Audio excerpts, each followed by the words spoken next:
I chose the article Concentration, Connecting Fractions, Decimals, and Percents.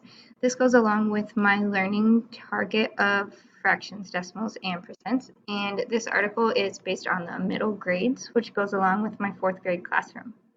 The article starts off with what I think are two powerful quotes from students. A decimal is a thing that makes numbers even more confusing, and percents are the way teachers give you scores.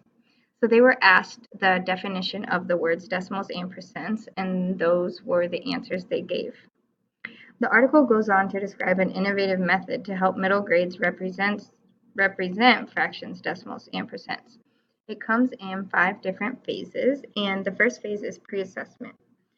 And here is an example of the pre-assessment quiz this teacher gave. It asked them for some definitions of fractions, decimals, explain the relationship, and then how they would write in words 3/4 and 7/10 are some examples.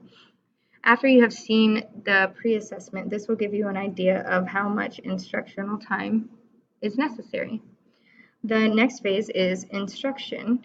In this lesson, the teacher would hold up a shaded circle and ask the class to give her answers in the forms of decimals, percents, and fractions, and also in degrees, as you see in figure 2. The third phase is to play a demonstration game. The students are put into groups of 4 and are to make one set of 4 cards to contribute to the game. Each group is assigned a number in a fraction, decimal, percent, and degree form.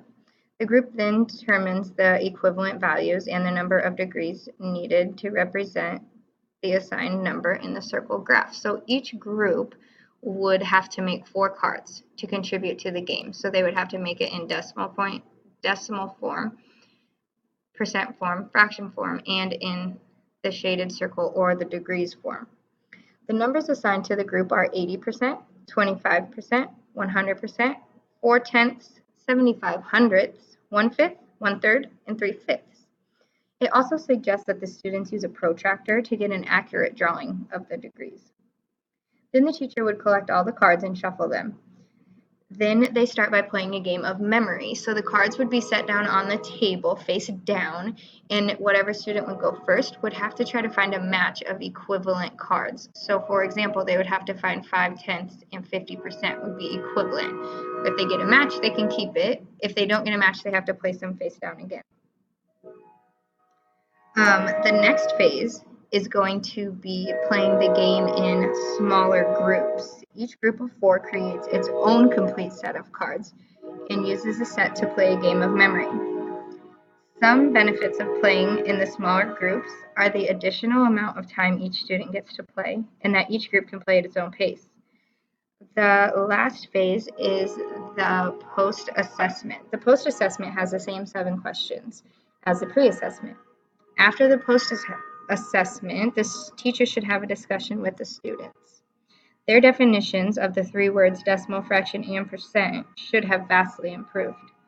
Some of my math lessons in our everyday mathematics curriculum are set up just like this. Many of the lessons, we unfortunately run out of time before we get to the game. This article points out that the lessons have many advantages over a traditional approach. They are engaging and give students a chance to cooperate and communicate with peers, create their own materials, and compete in a game. This lesson is especially true because the students are creating their own game, which is an opportunity to learn in itself. We play a game similar to this in our fraction, decimal, and percent lesson, but it only has fractions and percent.